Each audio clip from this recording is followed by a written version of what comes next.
ಎಲ್ರಿಗೂ ನಮಸ್ಕಾರ. ನಮ್ಮ ಅಡುಗೆ ಚಾನೆಲ್ಗೆ ಸ್ವಾಗತ. ಇವತ್ತಿನ ವಿಶೇಷ ಚಪಾತಿ, ಪೂರಿ, ದೋಸೆ, ಇಡ್ಲಿ, ಅನ್ನ, ರಾಗಿ ಮುದ್ದೆಗೋಸ್ಕರ ರುಚಿಯಾಗಿರೋ ಸೈಡ್ ಡಿಶ್ ರೆಸಿಪಿ. ಇದನ್ನು ಮಾಡಲಿಕ್ಕೆ ಕಾಯಿ ಮಸಾಲೆ ಆಗಲಿ ಏನೂ ರುಬ್ಬಾಗ್ತಾ ಇಲ್ಲ. ತುಂಬಾ ಸಿಂಪಲ್ಲಾಗಿ ಕಡಿಮೆ ಪದಾರ್ಥಗಳನ್ನ ಉಪಯೋಗ ಮಾಡಿ ಈ ರೆಸಿಪಿನ ಮಾಡಿದ್ದೀನಿ. ಟ್ರೈ ಮಾಡಿ ನೋಡಿ ಒಂದ್ಸಲ. ಮೊದಲನೇ ಸ್ಟೆಪ್ಪಲ್ಲಿ ಬಾಣಲೆ ಇಟ್ಕೊಂಡಿದ್ದೀನಿ. 2ರಿಂದ 3 ಚಮಚದಷ್ಟು ಎಣ್ಣೆ ಬಿಸಿ ಆದ ಮೇಲೆ ಸಾಸಿವೆ ಸಣ್ಣ ಚಮಚದಲ್ಲಿ 1 ಚಮಚದಷ್ಟು ಸಾಸಿವೆ ಚಿಟಪಟ ಅಂದ ನಂತರ ಕಟ್ ಮಾಡಿ ಇಟ್ಕೊಂಡಿರೋ 2 ದೊಡ್ಡ ಈರುಳ್ಳಿ, ಕರಿಬೇವಿನ ಎಲೆಗಳು ಸುಮಾರು 10ರಿಂದ 12. ಈರುಳ್ಳಿಲಿರೋ ಹಸಿ ವಾಸನೆ ಹೋಗಬೇಕು, ಮೆತ್ತಗಾಗಬೇಕು, ಸ್ವಲ್ಪ ಬಣ್ಣ ಕೂಡ ಚೇಂಜ್ ಆಗಬೇಕು. ಗ್ಯಾಸ್ ಸ್ಟವ್ನ ಲೋ ಫ್ಲೇಮ್ನಲ್ಲಿ ಇಟ್ಕೊಂಡು ಸುಮಾರು 3ರಿಂದ 4 ನಿಮಿಷ ಬೇಯಿಸ್ಕೋಬೇಕಾಗತ್ತೆ. ಹೈ ಫ್ಲೇಮ್ ಬೇಡ. ಹೈ ಫ್ಲೇಮ್ನಲ್ಲಿ ಏನಾಗೋಗುತ್ತೆ ಅಂದರೆ ಬೇಗ ಏನೋ ಆಗೋಗುತ್ತೆ, ಆದರೆ ಅಷ್ಟು ಟೇಸ್ಟಿ ಬರೋದಿಲ್ಲ. ಲೋ ಫ್ಲೇಮ್ ಕಡಿಮೆ ಅನಿಸಿದ್ರೆ ಲೋ ಫ್ಲೇಮ್ಗಿಂತಲೂ ಸ್ವಲ್ಪ ಜಾಸ್ತಿ ಇಟ್ಕೊಳ್ಳಿ. ಈಗ ಈರುಳ್ಳಿ ಬೆಂದಿದೆ.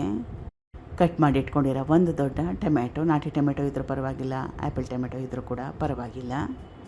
ಇದ್ರ ಜೊತೆಗೇ ಕಟ್ ಮಾಡಿ ಇಟ್ಕೊಂಡಿರೋ ಪಡವಲಕಾಯಿ, ಸುಮಾರು ಅರ್ಧ kg ಪಡವಲಕಾಯಿನ ಉಪಯೋಗ ಮಾಡ್ತಾಯಿದ್ದೀನಿ. ಹೇಳಿರೋ ಕ್ವಾಂಟಿಟಿಯಲ್ಲಿ ಮಾಡಿಕೊಂಡ್ರೆ ಸುಮಾರು 5ರಿಂದ 6 ಜನಕ್ಕೆ ಒಂದೊತ್ತಿಗೆ ಸಾಕಾಗತ್ತೆ. ಸ್ವಲ್ಪ ಅರಿಶಿನ, ರುಚಿಗೆ ತಕ್ಕಷ್ಟು ಉಪ್ಪು ಹಾಕೊಂಡ್ಮೇಲೆ ಕಲಿಸ್ಕೊಂಡು ಟೊಮೆಟೊ ಮತ್ತು ಪಡವಲಕಾಯಿ ಮೆತ್ತಗಾಗೋವರೆಗೂ ಬೇಯಿಸ್ಕೋಬೇಕು. ಚೆನ್ನಾಗಿ ಬೇಯಿಸ್ಕೋಬೇಕು. ಗ್ಯಾಸ್ ಸ್ಟವ್ನ ಲೋ ಫ್ಲೇಮ್ ಅಥವಾ ಲೋ ಫ್ಲೇಮ್ಗಿಂತಲೂ ಸ್ವಲ್ಪ ಜಾಸ್ತಿ ಇಟ್ಕೊಂಡ್ರೂ ಕೂಡ ಪರವಾಗಿಲ್ಲ.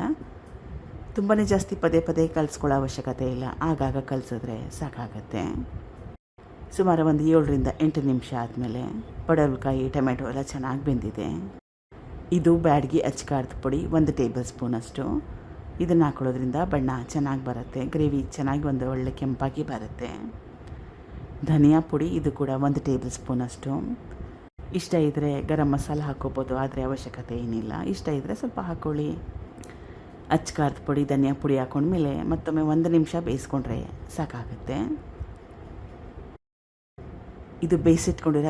ಇದು ಮೊದಲೇ ಬೇಯಿಸಿಟ್ಕೊಂಡಿರೋ ಹೆಸರುಬೇಳೆ ಸುಮಾರು 50 ಗ್ರಾಮ್ಸಷ್ಟು. ಬೇಯಿಸ್ಕೊಳ್ಳೋಕೆ ಮುಂಚೆ 50 ಗ್ರಾಮ್ಸಷ್ಟು ಹೆಸರುಬೇಳೆನ 10 ನಿಮಿಷ ನೆನೆ ಹಾಕಿ ಕುಕ್ಕರಲ್ಲಿ 1 ಸೀಟಿ ಕೂಗಿಸ್ಕೊಂಡ್ರೆ ಸಾಕಾಗುತ್ತೆ. ಅಥವಾ ಕುಕ್ಕರಲ್ಲಿ ಬೇಯಿಸ್ಕೊಳ್ಳೋಕೆ ಇಷ್ಟ ಇಲ್ಲ ಅಂದರೆ ಯಾವಾಗ ಪಡವಲಕಾಯಿ ಹಾಕ್ಕೊಂಡ್ವಲ್ಲ ಅದ್ರ ಜೊತೆಗೇ ನೆನೆಸಿಟ್ಕೊಂಡಿರೋ ಹೆಸರುಬೇಳೆನ ಹಾಕ್ಕೊಂಡು ಜೊತೆಲಿ ಕೂಡ ಬೇಯಿಸ್ಕೋಬೋದು. ಆ ರೀತಿ ಮಾಡಿದ್ರು ಕೂಡ ಮಾಡ್ಕೋಬೋದು, ಈ ರೀತಿ ಕೂಡ ಮಾಡ್ಕೋಬೋದು. ಕನ್ಸಿಸ್ಟೆನ್ಸಿನ ಅಡ್ಜಸ್ಟ್ ಮಾಡಲಿಕ್ಕೆ ನೀರನ್ನ ಹಾಕೊಂಡ್ಮೇಲೆ ಚೆನ್ನಾಗಿ ಕಲಿಸ್ಕೋಬೇಕು. ಉಪ್ಪನ್ನ ಒಮ್ಮೆ ಚೆಕ್ ಮಾಡಿ ನೋಡಿ, ಕಡಿಮೆ ಏನಾದರೂ ಆಗಿದೆಯಾ ಅಂತ. 1 ಕುದಿ ಬಂದರೆ ಸಾಕು. ಎಲ್ಲ ಪದಾರ್ಥಗಳು ಈಗ ಸಾಕಷ್ಟು ಬೆಂದಿದೆ. ಈಗ ರುಚಿಯಾಗಿರೋ ಅಂಥ ಪಡವಲಕಾಯಿ ರಸಪಲ್ಯ ಅಥವಾ ಪಡವಲಕಾಯಿ ಗೊಜ್ಜು ಅಥವಾ ಪಡವಲಕಾಯಿ ಸಾರು ರೆಡಿಯಾಗಿದೆ. ಟ್ರೈ ಮಾಡಿ ನೋಡಿ, ಸಖತ್ ಟೇಸ್ಟಿ. ಚಪಾತಿ, ದೋಸೆ, ಇಡ್ಲಿ, ಅನ್ನ, ರಾಗಿ ಮುದ್ದೆ ಜೊತೆಗೆ best combination. Thank you for watching. ಧನ್ಯವಾದಗಳು.